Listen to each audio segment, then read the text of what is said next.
Well, good evening, everyone. I'm Karen Manellis. I am the newly appointed Tech Trek coordinator for the state of California's Tech Trek programs. I have a long history with Tech Trek in California, although currently do not live in California. I belong to two California branches, but I actually reside in the state of Washington, where I also run the single program up here in Washington for Tech Trek.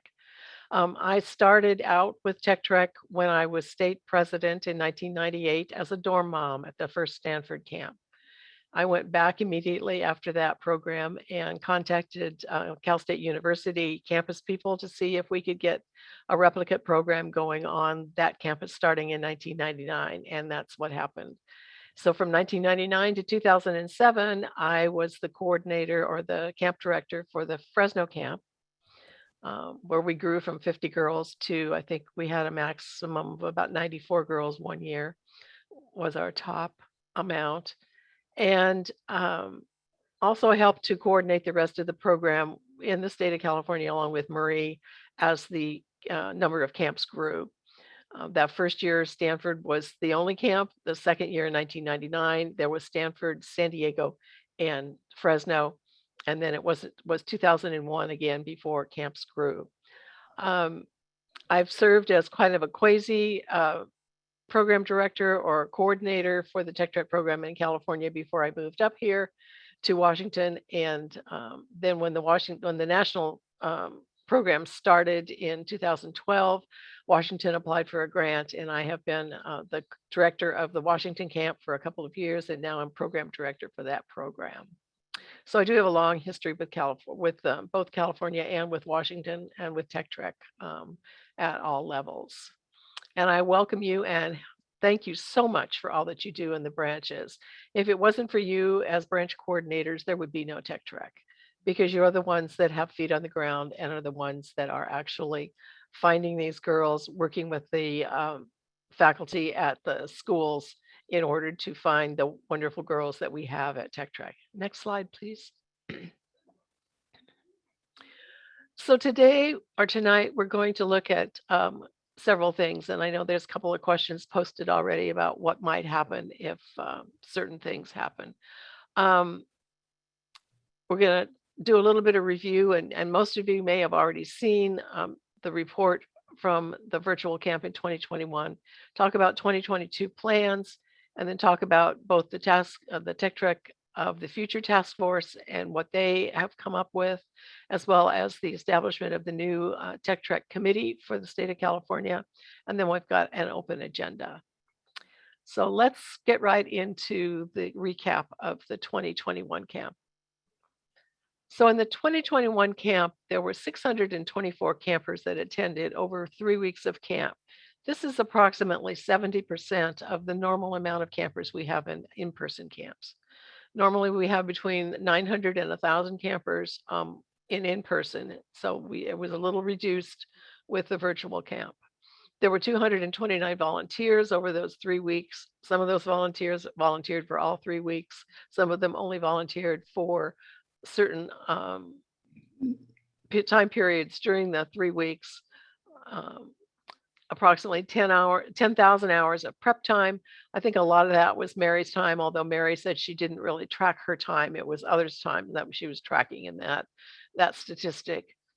The girls all took a single core class, which was Qualcomm's Think a Bit Wearable Tech, rather than having a choice of core classes throughout the week. In addition to the core classes, there were 12 90-minute workshops offered. 4 of them were mandatory, 8 of them were optional.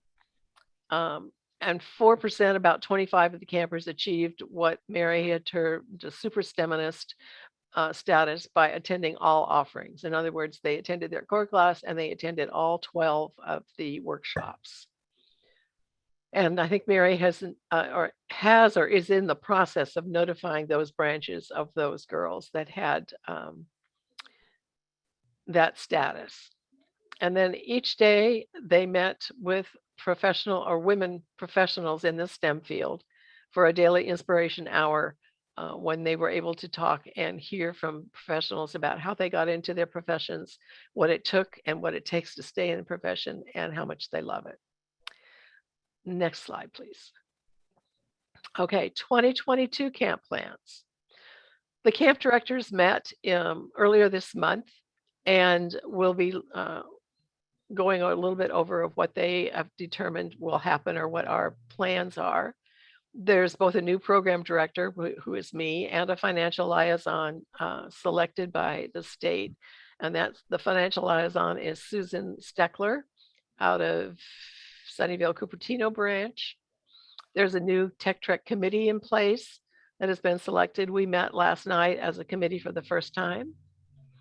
And there's a little bit more of what will be going on with them in a slide down the way.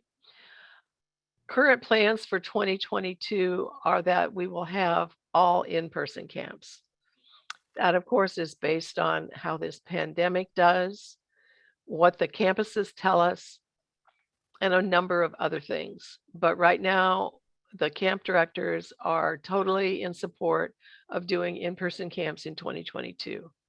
We plan to have 9 weeks of camps on 7 CU partner campuses, and that would be San Diego, Whittier, Santa Barbara with 2 weeks, Stanford with 2 weeks, Fresno, Sonoma, and UC Davis for the 9 weeks of camp.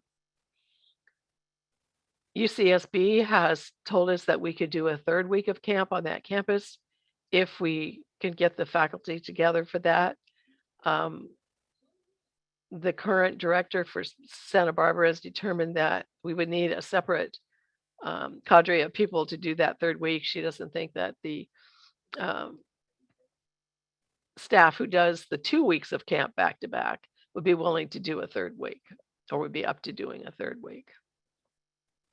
Judy File has been our live scan coordinator for the last few years. She's the Whittier camp director, and she is willing to continue doing that as she has got a director in training at Whittier, so that there will be a new director for Whittier in 2023.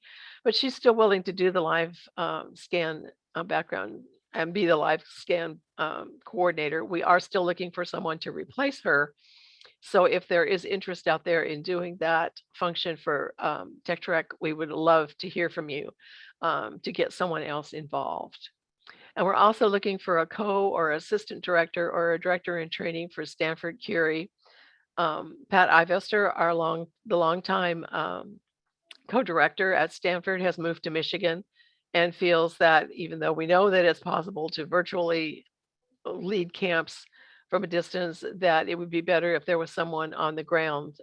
Kia Joliker, who is a former camper, is the co-director of Stanford Curie, and she also lives and works out of state and would really like someone that is closer, that can be feet on the ground locally for this. She has a list of qualifications that she feels she needs to have someone fulfill to get Curie off the ground. And the feeling is that if we don't find someone to do that, there would only be 1 week of camp at Stanford, as that Kia doesn't feel that it's possible to actually do a camp without someone locally to help with some of the things that need to be done ahead of time and coordinate some other things that go on with Stanford.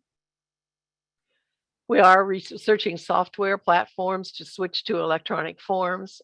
Mary was able to use a free platform for the virtual camp in 2020. We would have to find another sponsor for that free platform if we were to continue with it. And it would mean that we have to do all our own troubleshooting on that platform, that there's nowhere we can go to say, what, at 2:00 in the morning, we can't do this. So we are looking at off-the-shelf software to see what there is out there. There's at least 4 programs that we're aware of. There may be other software out there that is now being researched also. And hopefully we'll get that in place by the first of the year so that we can do most of the what's needed to run a successful 2022 camp electronically, with the forms being signed by parents and the branches being able to submit information electronically without being on paper. Questions? I know there was a question, I already saw a question about what would happen if There wasn't a co-director at Stanford. I think I answered that.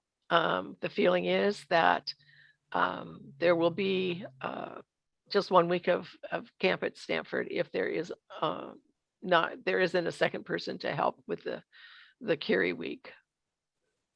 Yes, we believe there will be, well, we're going to have to follow the guidelines of CDC, FDA, state, and school mandates. And if the school is mandated that all their people be vaccinated, then yes, our campers will all have to be vaccinated, as well as staff.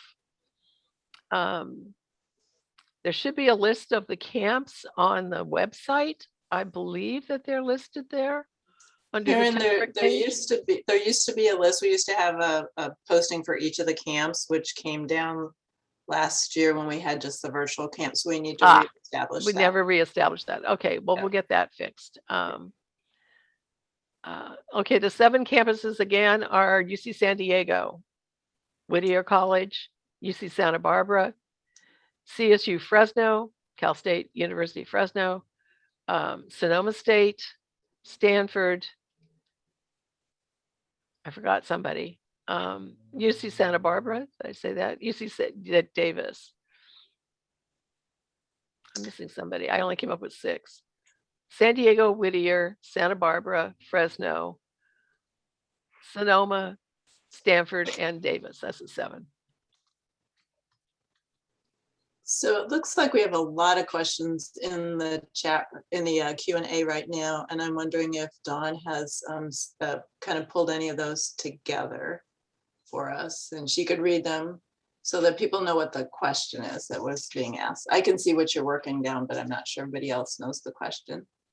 Dawn, do you want to? Right, I was going to mention that it's helpful if we read the question first. Okay. So let me scan a couple, pull out a few more top of mind questions. Where would someone find information about being involved with live scan and background check coordinator? What are the requirements of that position? Where would they find that? Right now, it is not. Judy still has it. She thought she had given everything to the prior coordinators. I have not seen anything that I can find that has a good job description for that. So I'm working with Judy File to get one together, and we will post it on the website. Okay. People are asking when we will know the dates for the camps. Do you have any sense of that yet?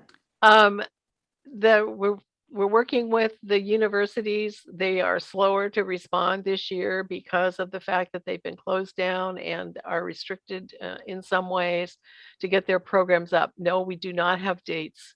And I would say it's probably going to be January 1st before we can really firmly say we have confirmed dates. Okay, we have a couple of questions about the software platforms that you might be using. One would be, has it been identified yet? And would all branches have to use the same platform? And then secondarily, the question is, would it be used for the nomination process as well as for the applications that have been selected? So there's kind of 3 parts. Right. Yes, all branches would have to use the same platform.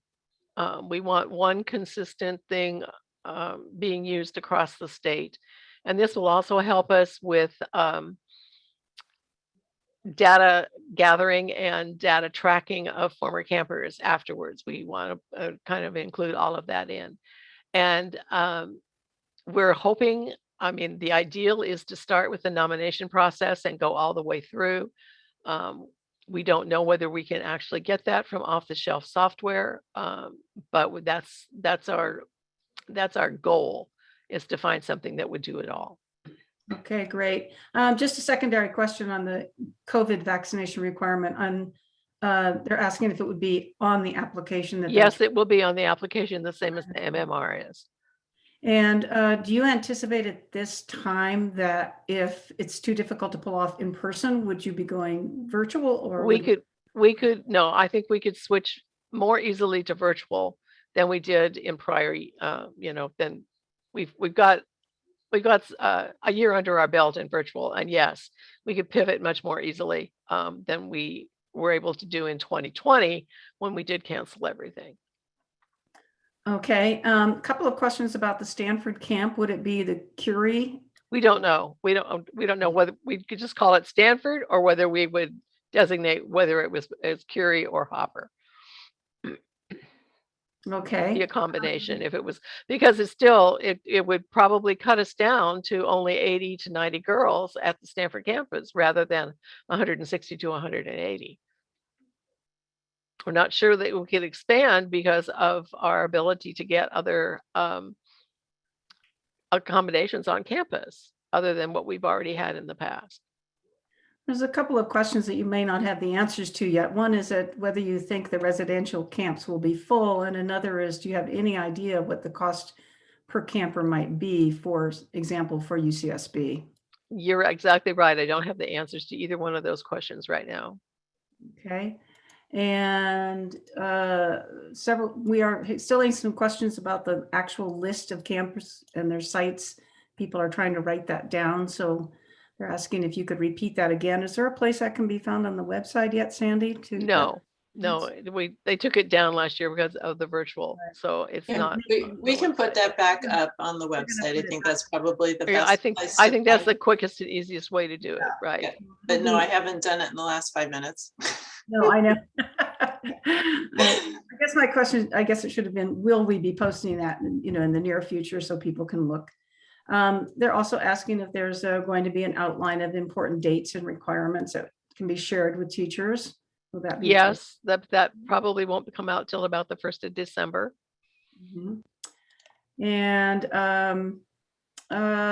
let's see, when they are wondering when they would be applying for the number of girls that they want to send to camp.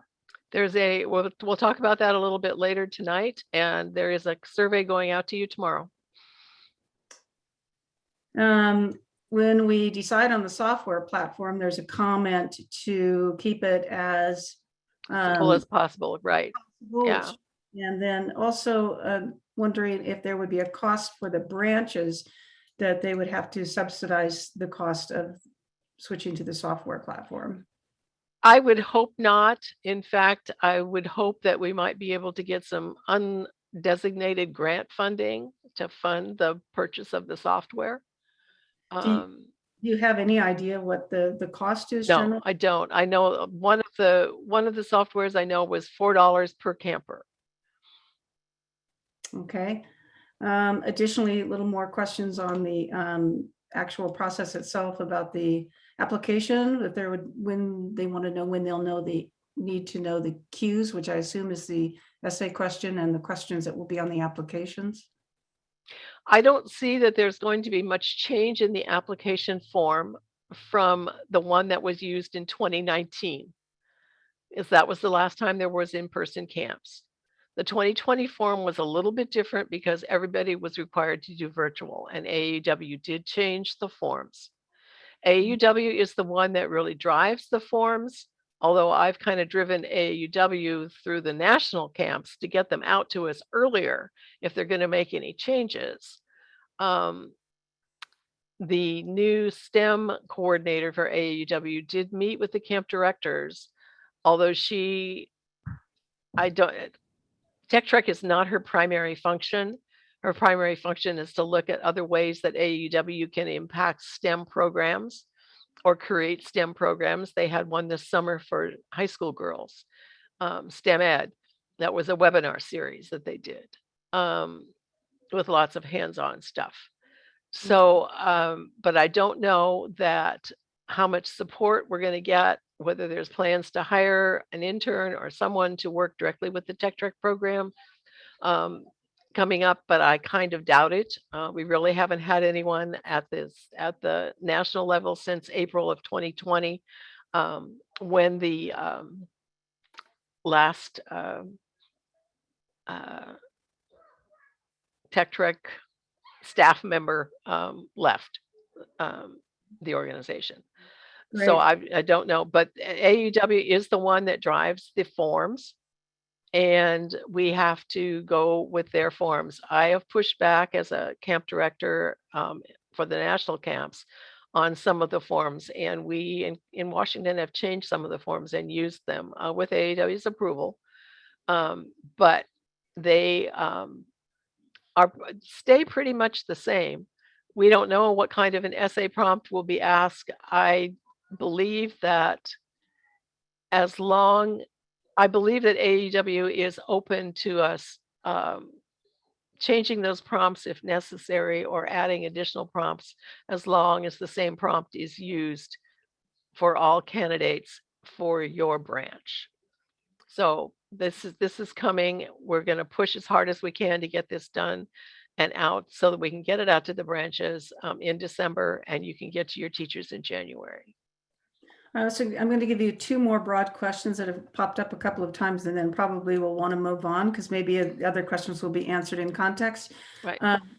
A couple of people are asking when do we get started? When will we get the branch packets? I have not seen what went out to you last year.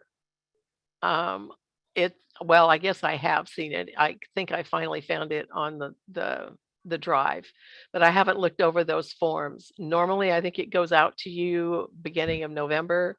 It's going to be delayed at least by a month. It's not going to be until around the 1st of December that we're going to be able to get that packet out to you. Okay, and the other, people are beginning to ask questions about the cost per camper, understanding that you don't really have a precise number, but they're wondering, should we use roughly $1,000 per Yes, camper? I think one of the camp directors had said she had told some of her branches to look at a 1,500, and if that 1,500 would definitely cover anything. Okay, and just to clarify, when you use the term AAUW, you're speaking of AAUW National, correct? That is correct. Okay, well, let's move on. I think, Sandy, maybe if you want to, Karen, and we can save a few of these for later. Okay. Okay. All right. So the Tech Trek of the Future Task Force was formed by the state, and they ended up dividing themselves into 5 work groups that tackled some Tech Trek issues and concerns. They included administration, which was the reform of the administration or going to electronic registration and nominations and that type of thing. One suggestion was to create a branch coordinators peer group where branch coordinators would have the opportunity and a platform to exchange ideas, learn from each other in a more formal setting than happenstance between your next door branch, and hopefully get more involved in Tech Trek that way. Provide for appropriate training for all volunteers. In other words, make sure it's consistent across all camps. Diversify staffing to match local demographics, and then adjust the allocation of camp slots.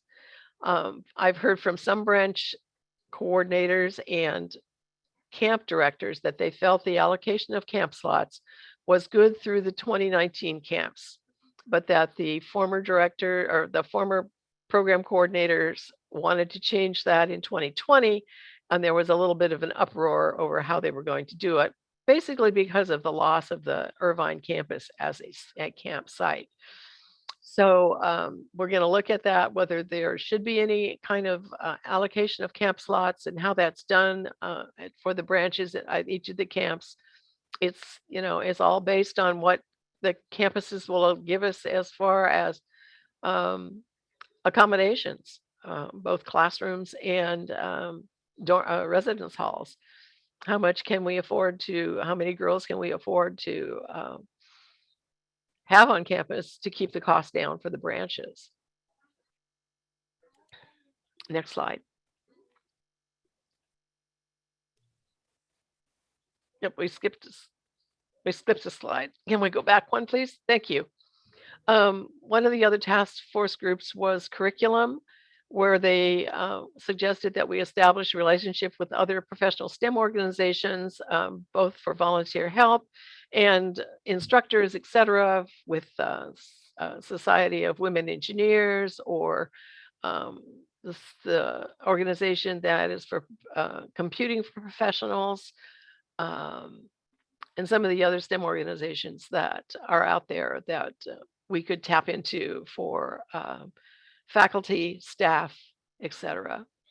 And then to create a camp director's resource guide that would include what curriculums they're teaching at each of the camps, who's teaching them, what presenters, the outside presenters they have coming in, what they're presenting, and whether or not there would be any interest in doing the same thing at other campuses, so that we could have a cadre of people that would be willing and able to fill in if necessary in an emergency, and or just improve some of our programs that, or bring things to other campus programs that are not there now.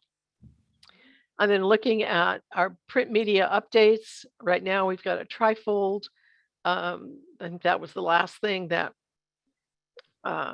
Tech Direct is used for advertising, marketing purposes.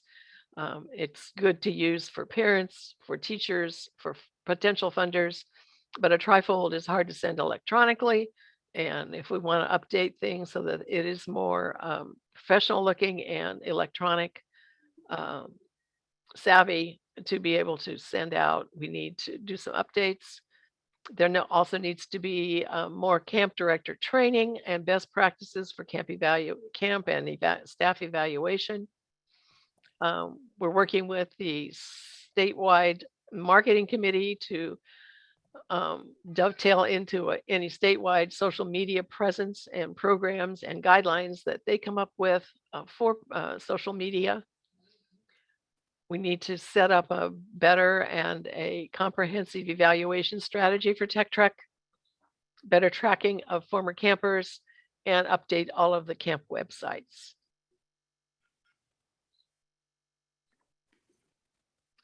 And then finance, I learned last night that it was not just review of the job descriptions for the finance people, but it was review of the job descriptions for all staff and volunteer positions with Tech Trek. And yes, it's true, we do need to look at everything.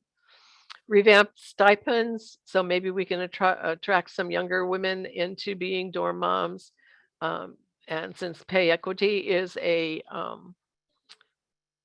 goal of AAUW, it would be nice if everyone was paid the same. Different campuses pay their staff people different things. And it would be nice if it was consistent across the state. And then clarify the family fee and when branches can waive it. These are some policy and procedures changes that need to be done so that we can get those in place as what is currently actually being done rather than what is just on paper. And then camp and campers was the last one, and work to increase camper diversity. It's review the camper staff ratio and the essay questions, and then develop leadership training for student counselors. There is some leadership training being done for student counselors. It just needs to be more formalized and then consistent across the state.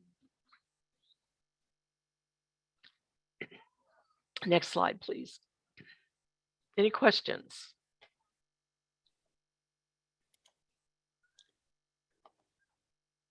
Well, we have a couple that we didn't get to last time, so let's Okay. want to go ahead and take care of those now. They may not be related to what you just discussed, but Right. lingering here. Someone's asking, what is the capacity for the residential camps? It varies by camp. It varies by campus. I would say most camps are between 80 and 90 girls. There are San Diego runs 100 between 100 and 110, I think, because that's what they can fit in the dorm that they usually get. It all depends on what kind of which accommodations. If we can consistently get the same accommodations on campus year after year after year, then we can pretty much say that the capacity is this. But that is our limitation, is how many beds do we have to sleep people? So also asking, will each camp and camp director develop their own curriculum, or will there be one curriculum for everyone, a standard curriculum for all camps? No, we'll go back to having each camp develop their own curriculum. Okay, and there's a couple of questions on the essay questions. It was pointed out to us that they had not been changed for several years.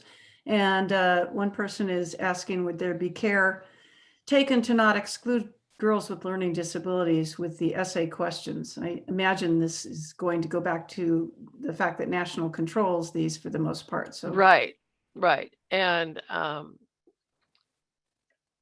yes, there would be caretaking or hopefully some alternate ways. I mean, if some of you educators know of different ways other than an essay to get the more information out of the girls and what's already on the application, that would be good. Because there's some camp directors that have, basically said their parents write very good essays.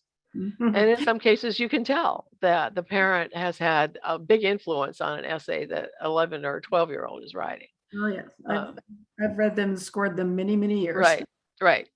So a question about, should there be a limit on how many campers a branch can send to camp? And also asking, is it the branch's decision if they want to also offer this to students in private schools?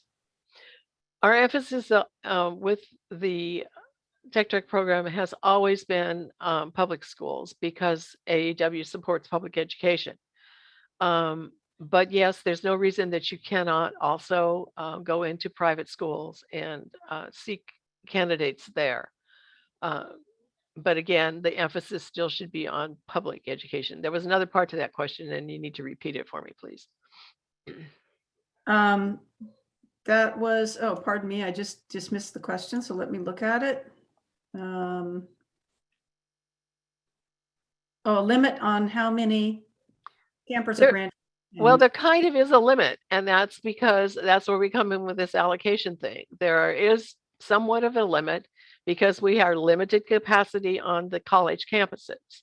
And then we have 10 or 15 or 20 branches all sending girls to that campus. So we do have to do a little bit of allocation as to how many campers that you can send in any one year. There are guidelines in the Tech Trek policies. We're revising the policies right now. So consequently, when we get those revised, we'll make sure that they'll go out to you. I would like to put together a branch coordinator toolkit that has the guts of what is in the policies and procedures that branch coordinators need to know about in order for them to do their jobs. I've done that for Washington branch coordinators, and they were very appreciative of that. So, and I just took Tech Trek policies and the association national toolkit for Tech Trek and plugged in or pulled out those parts that were specifically targeted at branches and how to do things. So we'll work on that to get that out to you by the first of the year. That segues right into the next couple of questions. People are asking if there would be training for new branch coordinators, and specifically if there'd be training on the new software platform. Oh yes, definitely on the new software platform. Mm-hmm. We would definitely. And yes, as far as submitting donations, yes, the process is the same. You would submit them to your camp treasurer of the camp that you sent the girls to the last time. And then they would get to SPF for deposit. Okay, and we'll take care of the question about the dues fees. I'll take care of that offline. Let's see, we have regarding student counselors and my perception that more apply than are accepted. If we offered leadership training to them, can we consider offering the leadership training to all junior counselor applicants? That's a good question. I don't know. I guess there are more that apply than are accepted that we have room for. Again, it's a staffing situation with beds for them to be housed during the week. Okay. And there's, depending on how and when we were to do that training, if we do it in conjunction with the rest of the staff training that it takes place just before camp starts, it might be difficult to do it for everyone, but we certainly could try to put together some program to do that. We are looking at expanding the TTAG groups, the Tech Trek alumni groups throughout the state, maybe getting some guidelines and some going so that branches have something to guide them to start these groups locally, and we could probably do some leadership training there also. Great, very extensive. So it's been pointing out that regarding the camper allocation, slot allocation, that some branches have one school and others have 9 or 10. So would the number of potential campers be proportional, the number of allocations? Not necessarily. I don't know how, I don't know how it's has been done in California in the past few years since I left, but I am very aware that some branches only have one school and others have 10 or 12. I do know in the past that there were branches that used to rotate the schools that they picked from year to year. There was a rotation basis because they knew they could not support enough girls and there was not the room for the girls at the camp to do every school every year. So they did it on a rotational basis, and there's nothing wrong with that. Um, so I can't say because I don't know that if you have 10 schools, you could send one girl from each school. But if you had one school, you could only send 2 campers. I don't want to get into that yet until I know more about how the allocations have been done in the past. Okay, thank you. Question about whether or not the camp treasurers have gotten the return of any remaining funds that they sent to the virtual camp, whether those remaining funds have been returned to the branches yet. Oh, I don't think we ever return money to branches. We carry it over in SPF. Once it's in SPF, it's carried over and the branch gets credit for it. But it's not returned to the branch treasury, at least unless you're doing something different in California. I can't It's speak a to, it's a 501c3, and I don't think they would be refunding anything. It stays in as carryover in the Tech Trek fund, and it should be allocated to each of those branches. I'll have to check on that. I believe that was always my understanding, but that is not my area of Yeah, expertise. right. Yeah, We, lots of people. Why? This is, Grandma, I have another one that was on the trampoline. a couple of just comments. One is, someone pointed out, as we were discussing the essay questions, that's why the interviews are very critical, so you can get a better sense of whether the essay was written by the girl or the parents. So that's a useful comment. Right. Also, another comment is just to sort of a reminder, mentioning that if we want diversity, then many of the parents who don't speak English and may not have easy access to technology, the more we automate and go exclusively online, the more we might lose girls and the harder it will be to be diverse. I'm not sure that that's really a question. It's just a reminder that we hope that the organization is considering that as we move toward more automation. We found up here in Washington that the teachers are very willing to step in and help some of these girls where there is a language barrier or some other barriers in the home, like technology, like not having a computer at home, that the teachers are really, really, really willing to step in and help these girls get registered and do the things they have to do to get to this program. So a couple of people have specified that the question regarding the return of funds was, she says, I meant return it to the camp treasurer. The question is whether it's returned to the camp treasurer. Well, the camp treasurer doesn't hold any funds. They're all held in SPF. Because the camp treasurer sends them on to SPF for deposit and holding, and SPF pays all the bills. The camp treasurers aren't paying any bills for the specific camps. They do not hold any money in any accounts other than what is in the SPF account. Okay, let's hope that that the asker of that question Clarifies it some more, yeah, if necessary. clarified. Mary Isaac's reporting that that's correct. The treasurer gets an accounting of funds by the branch, and the funds are still designated to your branch as a credit until you send girls to the next camp. And it is correct that a 501c3 cannot return money. Mhm. So the money is credited to the camp. So I think we've answered that sufficiently. However, this person is saying the point is, do the camps get credited for the money that was not used? Yes, the camps get credited for the money that's not used. The branches get credit for any money that they paid in excess of what of the number of campers that they sent. Each camp has a carryover figure, Mhm. and that includes money that was credited to that camp but was not used in that Tetrick year.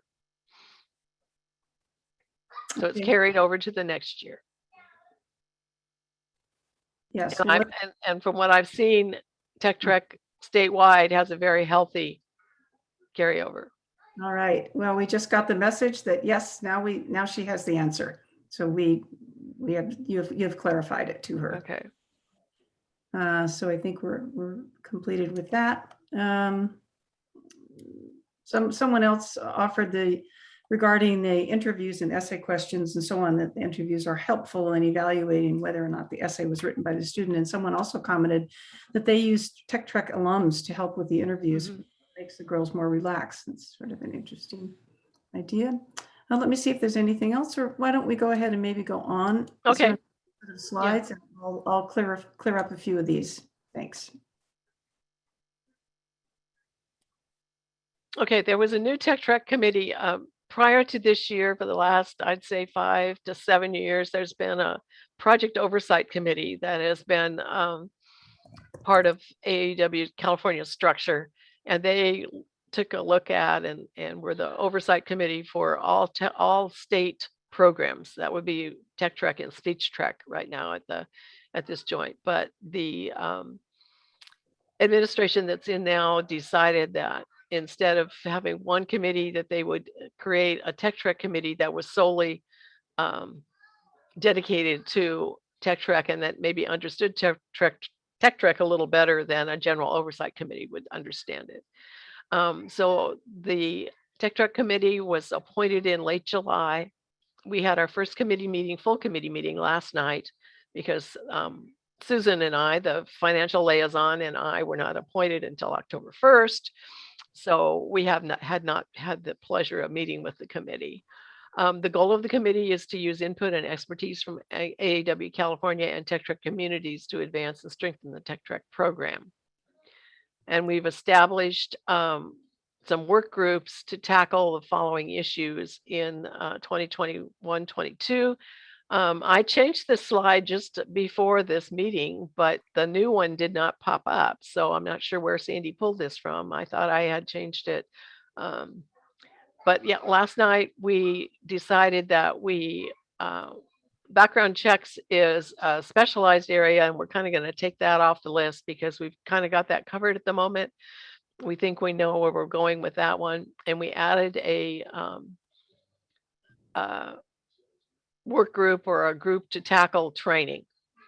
So we've got technology, training, and TTAG. The Tech Trek alumni groups are our top 3 things that we're going to jump into right now and see if we can get some traction to get some technology in place, do the training for it, as well as update training for all camp staff and volunteers, and then get something going to expand the TTAG groups throughout the state and give branches some support in establishing these groups.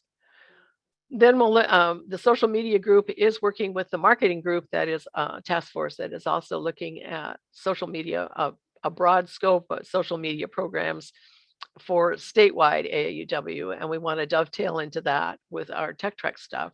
So we're kind of pushing that until that group is finished with their evaluations. Data evaluation and coordination.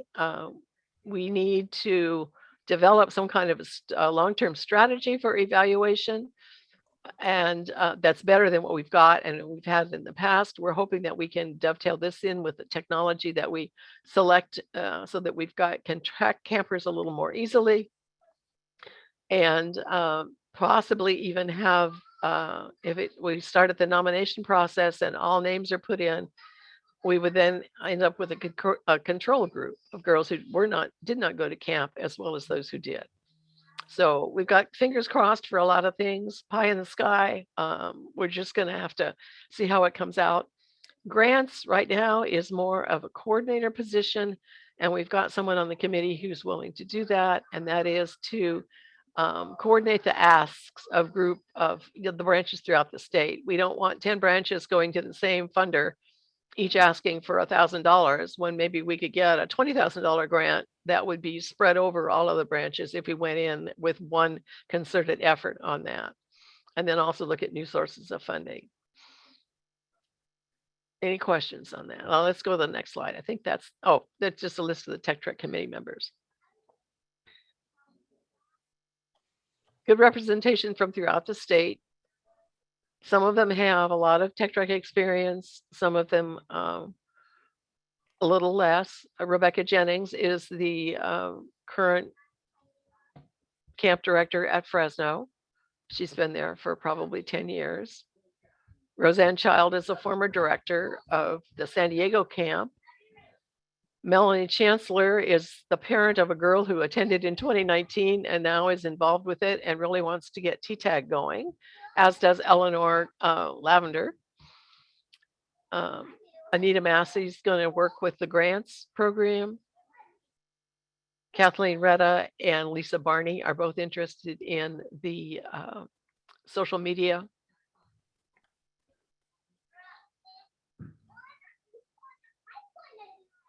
Next slide, please. Questions? Okay, we've got a few more.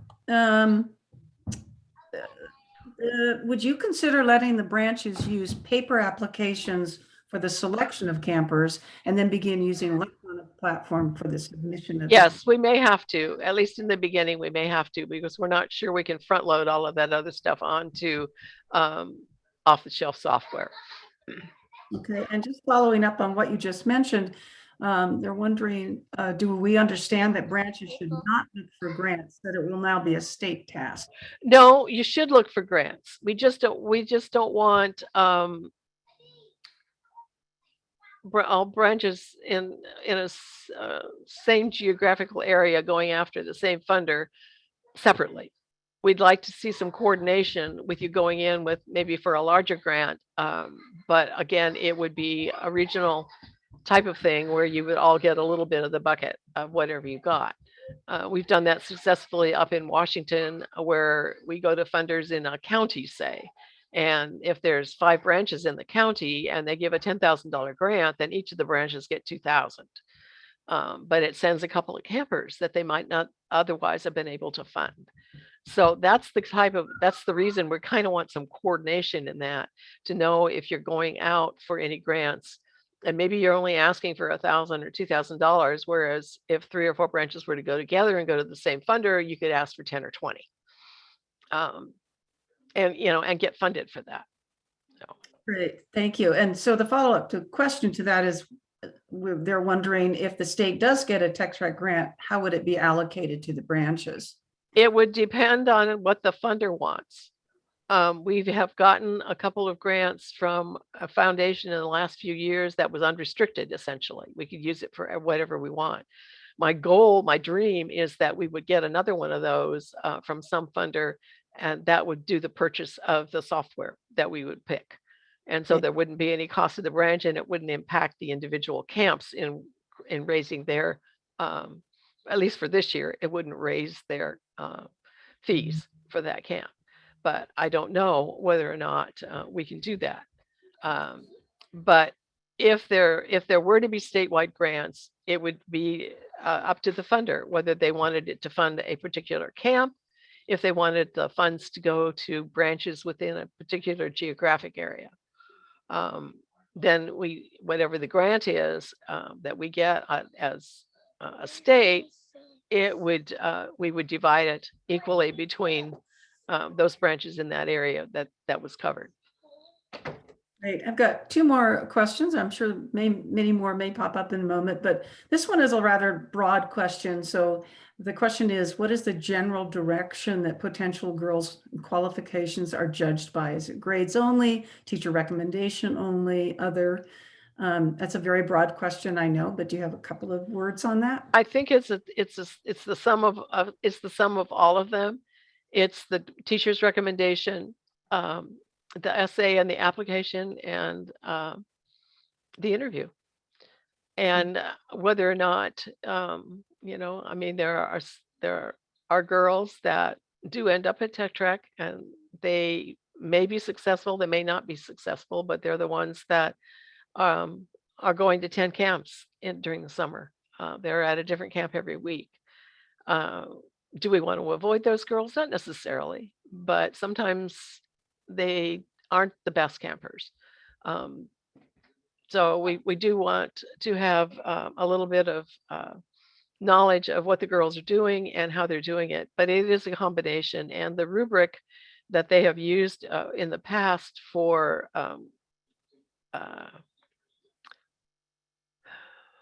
I don't want to say marking up, for grading, for evaluation of the campers, is a fairly good one, and it does take into consideration both the girls' attitude, the parents' attitude, their grades, their teacher nomination, and their strong points, and whether or not how the teacher sees them as benefiting from this program. Great. Well, thanks for filling that all out so quickly. The question is it correct that if a branch didn't want to participate under new rules, we can donate to the camp programs to be used for other expenses, as our fees don't usually cover the full cost?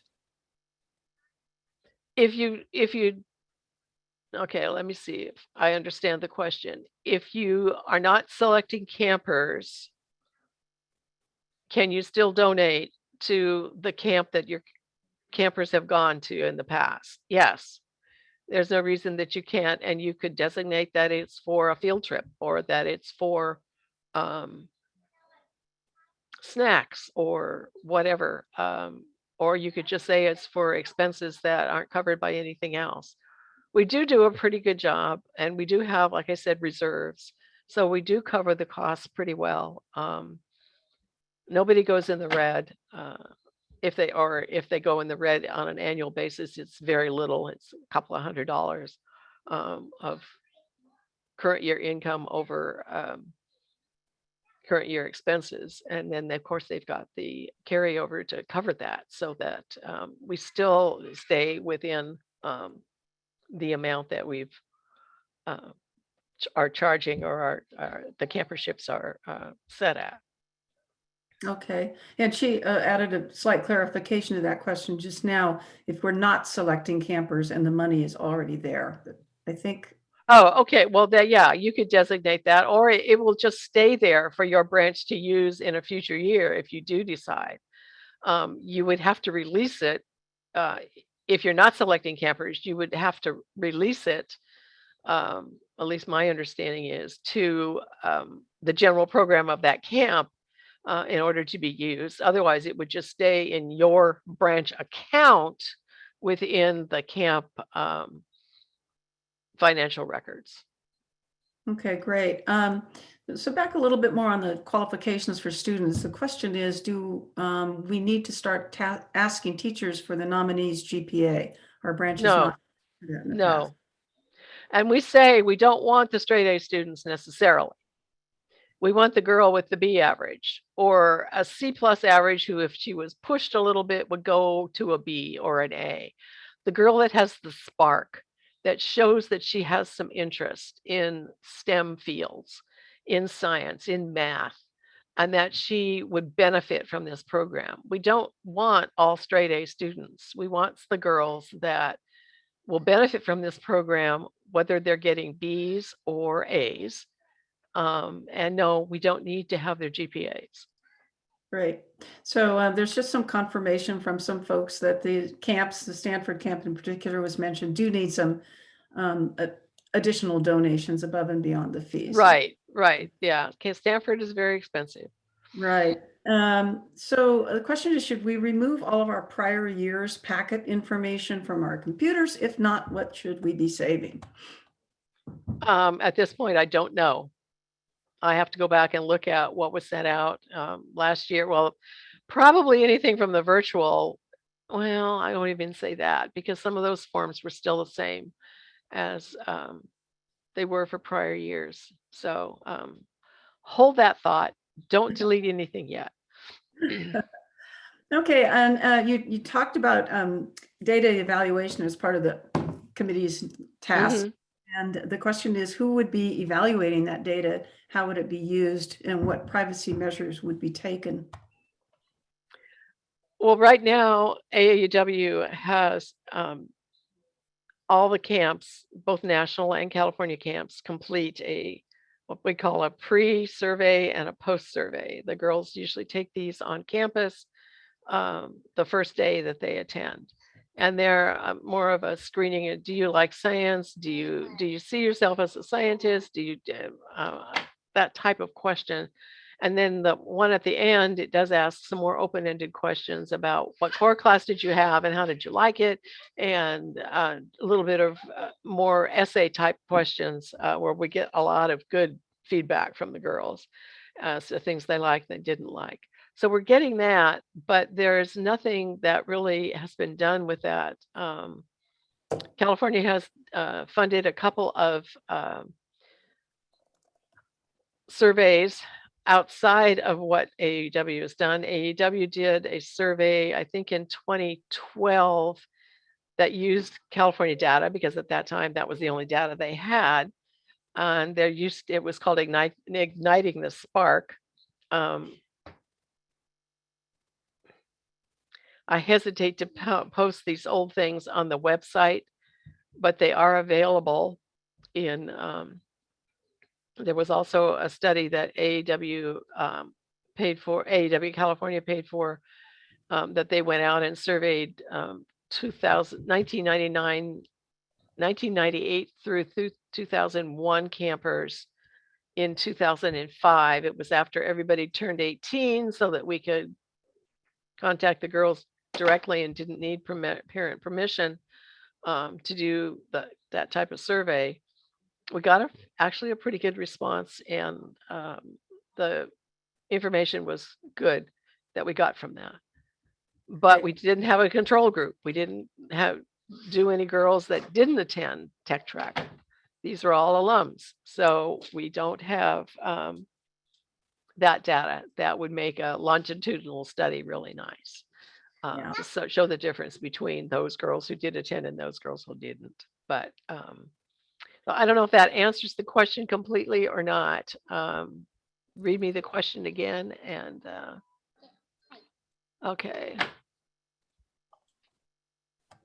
It was the purpose of it, and who would be evaluating it, and how will it be used, and what privacy would be. Okay, yeah. The purpose would be to gather data to say that Tech Trek is a successful program and that it's good for girls.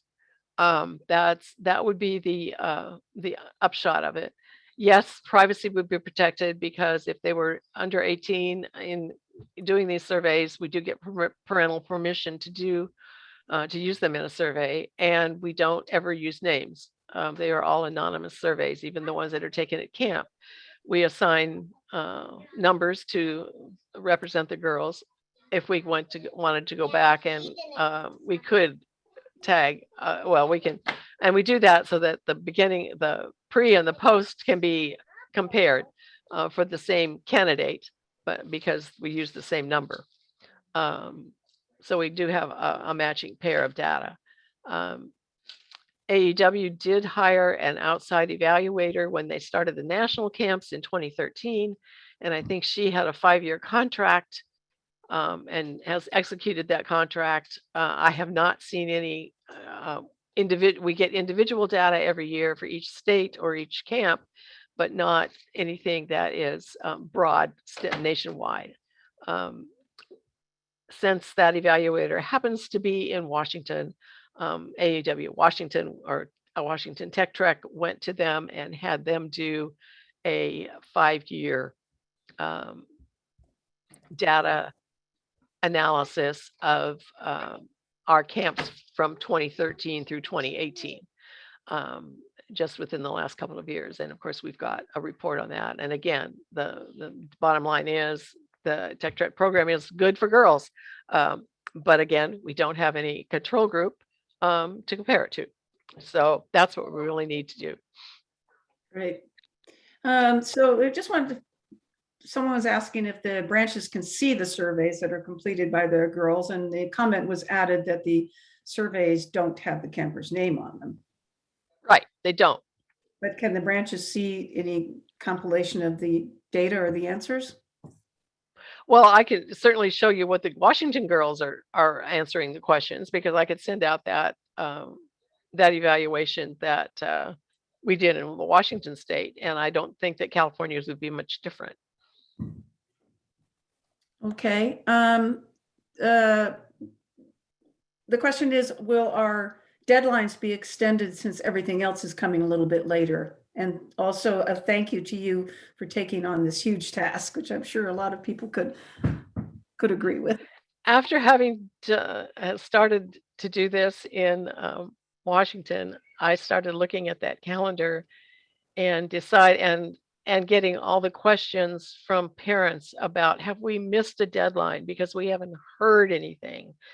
That when we get the names in April and we say, and then the forms don't go out until maybe the end of May, the first part of June for July camps. They do go out earlier for June camps. But we got a lot of feedback from parents that there was this big, huge gap between the time that their daughter was selected and then they got any other information from anybody.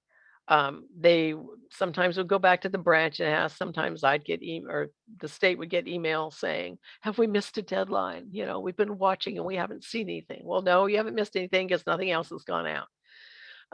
So I started with the end and moved back, and our camp in our names, our campers are supposed to be selected by May 1st in Washington, because our camps aren't until July. We do need an earlier date, particularly for the June camps. And I don't remember now whether April 15th is your date or April 1st for camper names. But having the camper names come in and the girls being notified a little later seems to make the families more reassured that they haven't missed anything and that things are going well. There's not that big time gap between selection and the next step, which is the registration information that goes out to the campers. So yes, everything will be delayed a little bit this year. I tell my branches that you can take that timeline that we normally put out. There are only 2 dates on that timeline that are absolute. And that's the date that your money's due into SPF and for your campers, and the date that the campers' names are due to the camp director. And the Right. rest of that time frame, you can slide it any way you want to work with your schools. Whether you do the nominations and don't have the nominations due till the end of February or early March, and then do the interviews right after that, and the selection into March and April. As long as you meet those 2 deadlines, you can slide and do that the rest of that timeline any way you want. I don't know if that's would work for some of the branches. It would work for others. Want to have some absolutes, but that has worked in Washington with 20 branches that we work with. So, Well, great. We've got another comment saying thanking you for your work on this, and a couple more questions. Where do you think a new branch coordinator should get started to get a sense of the overall process and the lay of the land? Well, talk to your predecessor to start with, and see what she has, what kind of files or records that she can turn over to you. She should be able to hopefully give you a copy of a prior year packet, or at least some information on what it is. Send me a direct email, techtrek@aaw-ca.org. I'll try to get something out to you, and we can go from there. Great, thanks. And just a comment that Stanford sends interim emails to families to connect and keep them posted. So someone just added that comment for information. That's good. Yeah, and another thank you. And I think that takes care of our open questions for now. Okay. Possible? Is it possible? Yes, it's Okay. possible.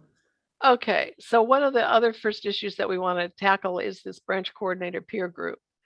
Like I said, there's a survey going out to you tomorrow, and this question is going to be on it as if you're interested in forming this type of group. What type of platform for branch coordinators to share, discuss, and collaborate? Probably a Zoom meeting. We might be able to, in the future at state meetings, have a opportunity to meet together and have a workshop kind of thing for branch coordinators. And we will also be interested in seeing if anyone would be able to do some coordination, both from the Tech Trek committee and from the branch coordinators themselves to do this. So there is a question on the survey that's going out tomorrow about whether or not you're interested in joining a group like this. And we'll go from there. We'll see what kind of response we get, and we'll go from there. Next slide. Allocation of camper slots. We talked, there was a question about that earlier. We're going to review current practices in conjunction with the camp directors, develop an allocation model if it's determined that we need any changes. But the decision was somewhat driven by space available at each campus. We do have to have beds for people to sleep in. And it's easier if you have everybody in one residence hall than to have them spread out over the campus. And so that's kind of been our criteria to not have to have people spread out too far away. I know Stanford is one that we have been in a couple of different situations where maybe one was neither of them were ideal because we weren't in any big dorm. We were in smaller houses and smaller spaces. So yeah, we've got to look at that allocation of camper slots and whether or not there should be, like you said, whether a branch has 10 schools or one school, and how many campers they should send from each.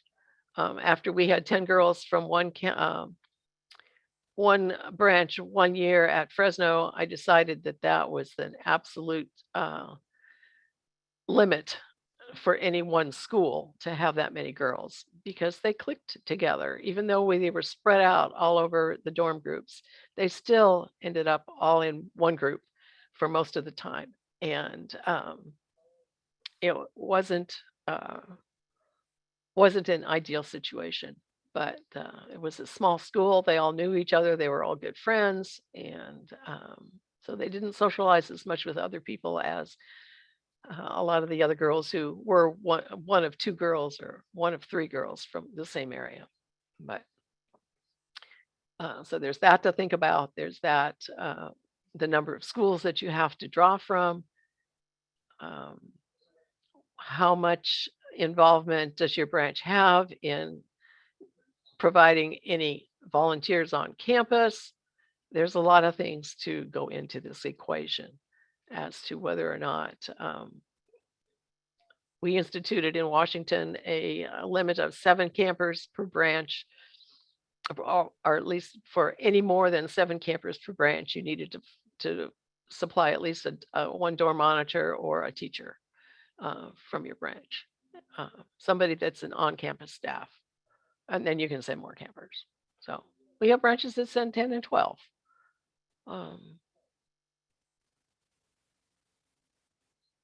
So it's possible. Next slide, please.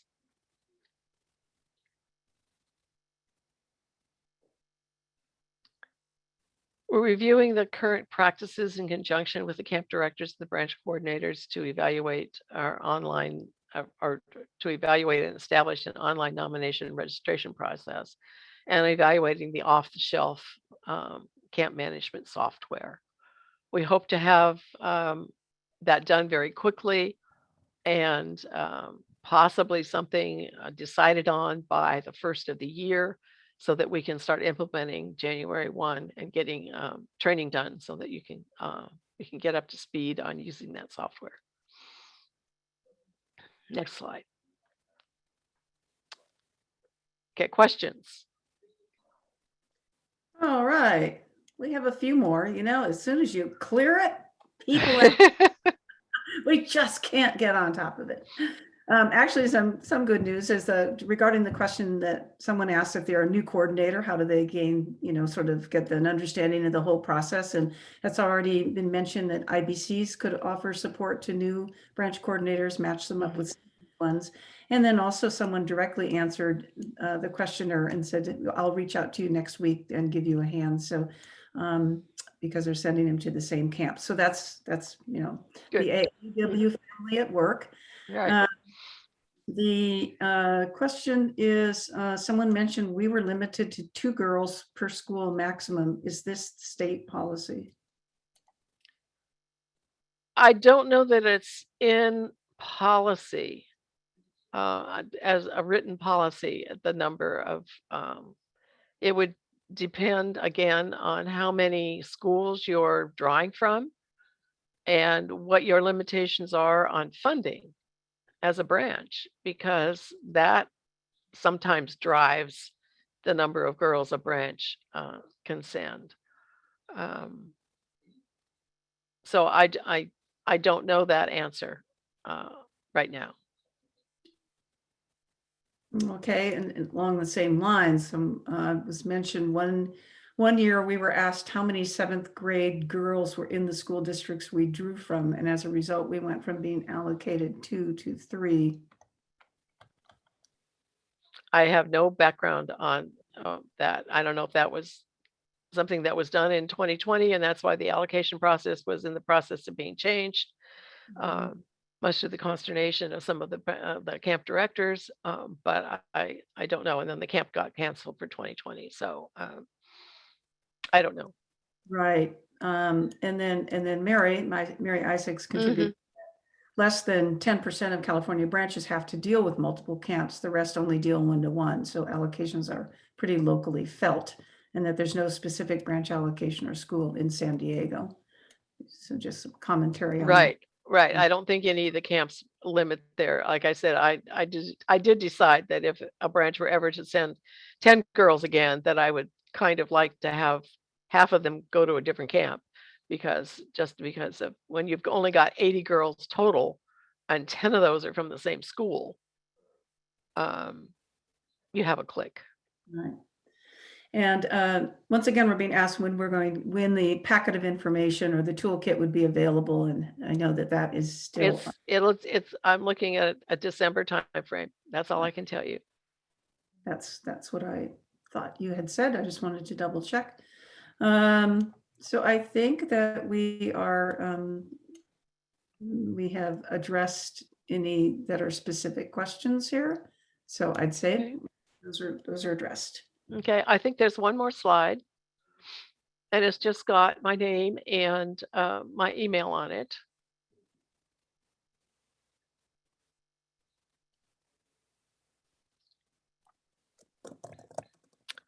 And you can find me at that email address. And I'm normally pretty good about answering questions if I have the answer or finding it for you. And your camp directors for the camps that you've sent to in the past are another good source.